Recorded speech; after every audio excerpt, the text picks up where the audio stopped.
Bienvenue sur Africa 24 dans cette nouvelle édition du QG News. Voici les titres de l'actualité.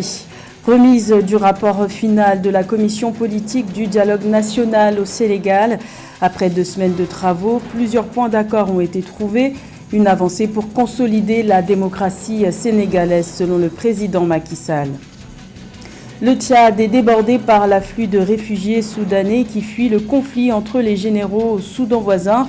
Une situation qui commence à impacter considérablement la conjoncture socio-économique. Les prix des denrées alimentaires ont augmenté de 100% à la frontière entre les deux pays. Et le Bénin se réapproprie l'histoire du royaume d'Anzomé. Une nouvelle exposition grand format a été inaugurée le 24 juin à l'espace artistique et culturel Le Centre dans la commune d'Abomey-Calavi. Un nouvel accrochage du petit musée de la Récade.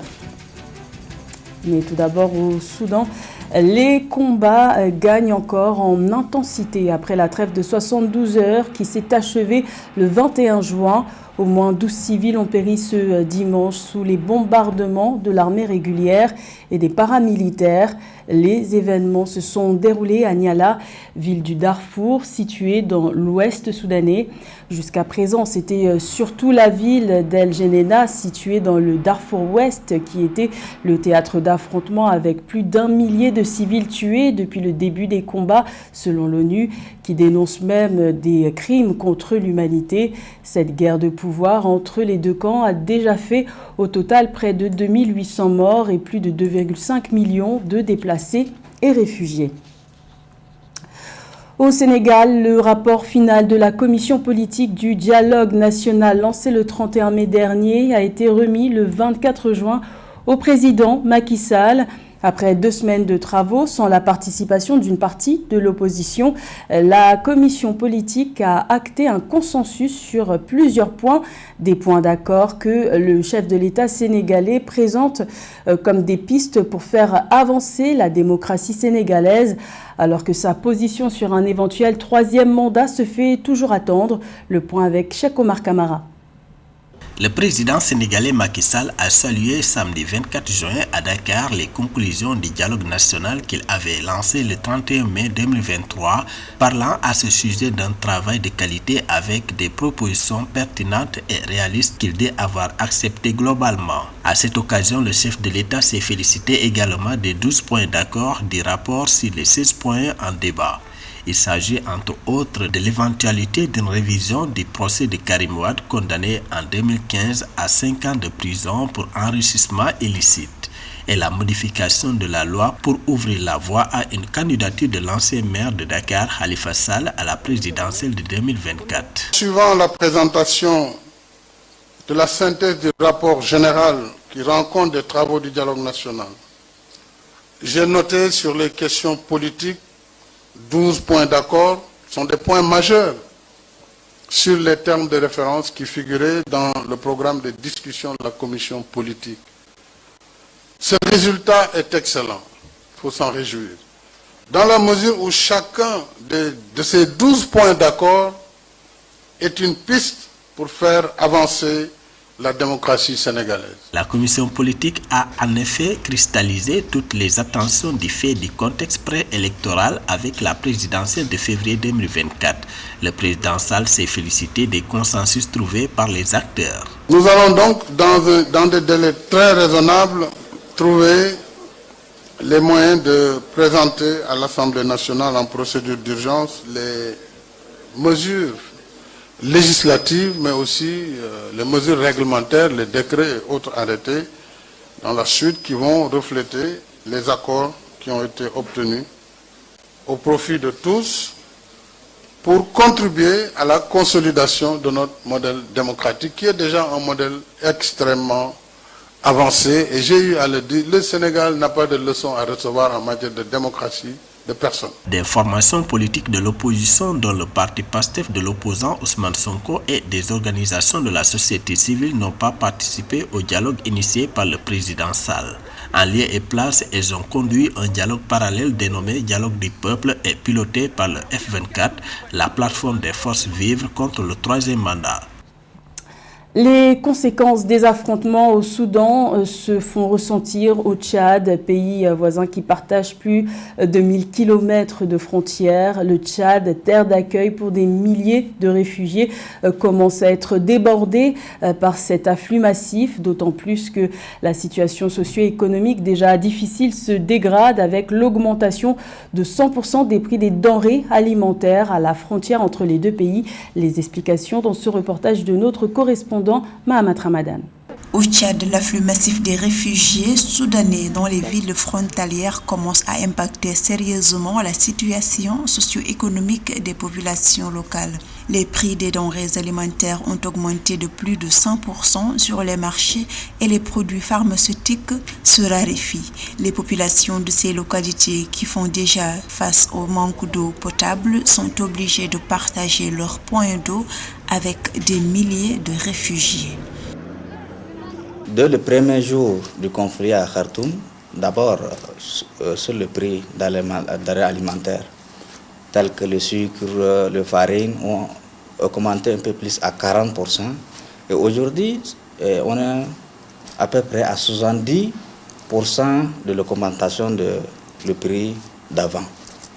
Ce qui fait que la population haute aussi souffre énormément. Certaines familles tchadiennes ont accueilli directement des réfugiés soudanais chez elles en partageant avec elles de la nourriture, des logements, de l'eau et même des vêtements. Une situation qui affecte le quotidien de cette communauté qui fait déjà face à l'insécurité alimentaire. Les autorités locales essaient de trouver des solutions temporairement en attendant le plan d'urgence du gouvernement.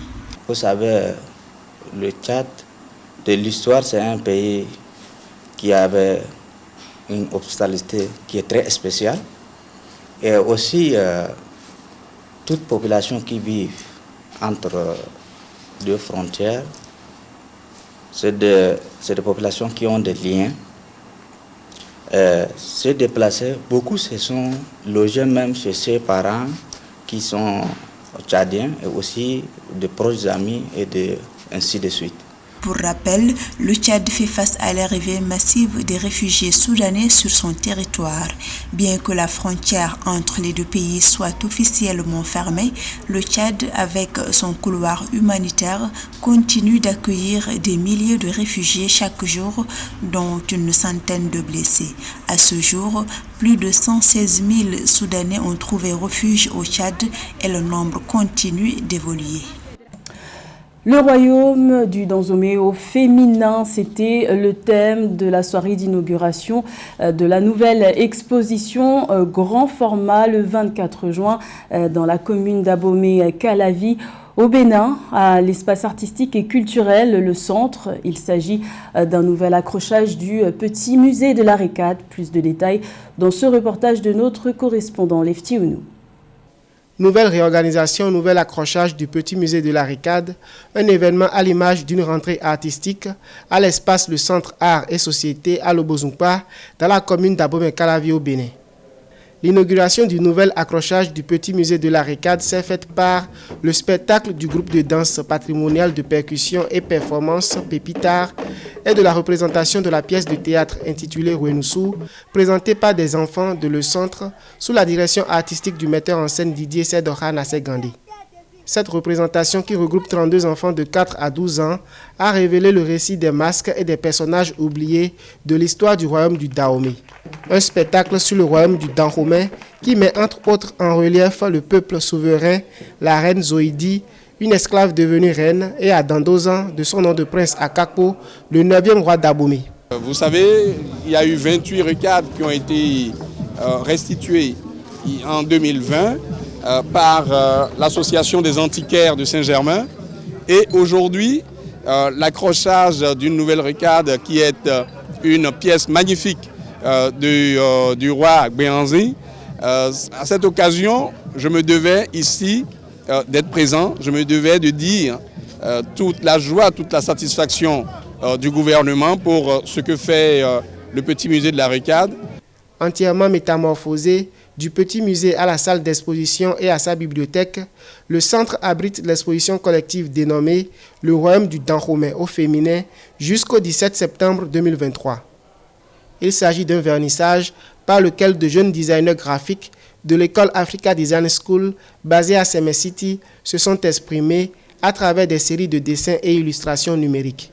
À travers ces deux œuvres que j'ai ici réalisées, j'ai voulu mettre en avant la femme pour montrer déjà la grâce qu'elle a, le pouvoir, la richesse qu'elle représente pour le Dahomey. A noter que le petit musée de la Ricade dispose d'une nouvelle scénographie qui permet aux visiteurs de s'immerger dans la culture du pays et de l'histoire du Dahomey. La réappropriation de l'histoire du Bénin est en marche, en témoignent les nombreuses initiatives relatives à la promotion du patrimoine culturel du Bénin, ainsi qu'à l'opérationnalisation des classes culturelles dans les lycées et collèges du pays. Le Bénin renonce à l'organisation de la 45e Assemblée générale ordinaire de la CAF, Confédération africaine de football, prévue le 13 juillet à Cotonou. Les bruits de couloir ont été confirmés le 22 juin par un courrier émis par la Fédération béninoise de football. Suite au désistement du Bénin, c'est le Kenya qui a été choisi par la CAF pour accueillir cet événement. Le point avec Séverin Douque. La 45e Assemblée générale ordinaire de la Confédération africaine de football n'aura plus lieu à Cotonou. Le Bénin, initialement retenu pour l'organisation des assises de l'instance fêtière du football africain, prévue le 13 juillet 2023 à Cotonou, a renoncé à son organisation. L'information est contenue dans un courrier adressé par la Fédération béninoise de football le 22 juin 2023 aux autres fédérations du continent. De sources autorisées à la Fédération béninoise de football, le Bénin accuse un retard logistique qui le contraint à se retirer de l'organisation de ce rendez-vous des acteurs du football continental. Très chers collègues présidents, c'est avec beaucoup de regrets que le Bénin a dû renoncer à vous accueillir et offrir son hospitalité à toute la famille africaine du football lors de la 45e Assemblée générale de la CAF. Je voudrais par la présente vous prier d'accepter toutes nos excuses pour les désagréments causés à chacun de vous et vous assurer de notre impatience à vous recevoir très prochainement dans notre pays à l'occasion de l'une de nos réunions. Le retrait de ce pays d'Afrique de l'Ouest pour l'organisation de cette 45e Assemblée générale de la CAF intervient quelques jours seulement après le drame survenu au stade Mathieu Kérékou lors du match Bénin-Sénégal. On avait alors dénombré 2 morts et de nombreux blessés. Par ailleurs, il est de nature à freiner les ambitions du président de la République, Patrice Talon, qui s'est engagé pour un meilleur rayonnement sportif de son pays. Le 26 décembre 2022, il avait échangé à cet effet avec les acteurs du sport béninois au Palais de la Marina à l'effet de trouver une thérapie à même de favoriser l'essor sportif de son pays. J'ai convoqué la réunion avant les derniers événements footballistiques qu'on a vus. Et quand j'ai vu le Maroc jouer, j'ai dit au ministre, j'ai raison d'avoir convoqué cette réunion parce que je veux partager avec les amis du sport ce challenge-là. Mais est-ce que nous allons nous parler, est-ce que nous pourrons nous parler pour dire qu'est-ce qu'on peut faire pour arriver à ce stade-là très vite? Pour l'heure, le Kenya se présente comme l'alternative à l'organisation de la 45e Assemblée générale de la CAF. Ce pays d'Afrique de l'Est aurait exprimé sa volonté d'accueillir ce rendez-vous statutaire de l'instance panafricaine. Le Maroc, pays hôte de la CAN U23 de football, a entamé difficilement la compétition le 24 juin. Menés à la première mi-temps, les Lions de l'Atlas l'ont emporté 2-1 face à la Guinée pour le match d'ouverture. C'était au stade Moulay Abdallah à Rabat. Retour sur ce match avec Séverin Douque. Ça n'aura pas été facile pour le Maroc, pays organisateur de cette CAN U23 sur son sol, alors qu'il devait assurer pour ce match d'ouverture du 24 juin 2023 au complexe sportif Moulay Abdallah de Rabat. Les hommes de Issam Charaï ont de peu failli se faire accrocher par une sélection guinéenne engagée pour la victoire. Algassi Mouba ouvre le score pour le Sili de Guinée à la fin de la première mi-temps sur un coup franc bien enroulé que peine à attraper le portier marocain Ala Bellarouche. C'était un match très difficile, comme tous les matchs d'ouverture d'une compétition. Sur l'ensemble du match, nous ne sommes pas satisfaits du rendement, mais le deuxième mi-temps c'était mieux. Après les changements de joueurs et de tactique, nous avons dominé, nous avons marqué, nous avons créé des situations du but. Comme je t'ai dit avant, c'est le résultat qui est plus important dans ce match. Nous avons joué contre une équipe bien organisée, qui nous a créé des problèmes. Le plus important pour nous, c'est les 3 points. L'avance, les Guinéens vont la garder jusqu'à la 66e minute. Sur une erreur défensive de Bengali Cissé dans la surface de réparation, les Marocains obtiennent un penalty que va concrétiser S. Abdé pour porter le score à 1 but partout. Les offensives guinéennes ne portent pas de fruits. L'agressivité et le jeu offensif marocain vont aboutir à la délivrance en toute fin de partie. Une frappe de Younes Taha va être déviée de la main par Ibrahim Fofana dans les 100,50 m. Un nouveau penalty dont va se charger S. Abdé pour le but de la victoire. Nous attendons mieux avec une équipe renforcée avec des joueurs de la première équipe qui ont joué la Coupe du Monde, comme Zelzouli, Khanous et d'autres joueurs. Mais je crois qu'il manque des matchs. Ils n'ont pas joué beaucoup de matchs ensemble. Mais je crois que match après match, on va jouer mieux. Inch'Allah, le prochain match contre Ghana, c'est le match de la qualification. Défaite cruelle pour les Guinéens qui ont tout donné dans cette rencontre. Le Maroc s'en sort in extremis, mais devra faire mieux lors des prochains matchs, notamment contre le Ghana et la RDC, respectivement les 27 et 30 juin 2023. Cette compétition est qualificative pour les Jeux Olympiques de Paris 2024. Dans le reste de l'actualité, l'international sénégalais de football, Kalidou Koulibaly, quitte le club anglais de Chelsea pour rejoindre le championnat saoudien. Après une seule et unique saison jouée sous le maillot des Blues, le défenseur sénégalais a été transféré dans le club d'Al Hilal pour un montant estimé à 23 millions d'euros. Malgré une saison peu convaincante, le joueur de 32 ans aura disputé 32 matchs avec Chelsea, capitaine de la sélection sénégalaise. Il a été avec ses coéquipiers jusqu'au 8e de finale lors de la dernière Coupe du Monde et aura été décisif face à l'Équateur. Il compte 70 sélections en équipe nationale. C'était le journal de la rédaction. Merci de l'avoir suivi. L'information continue sur Africa 24.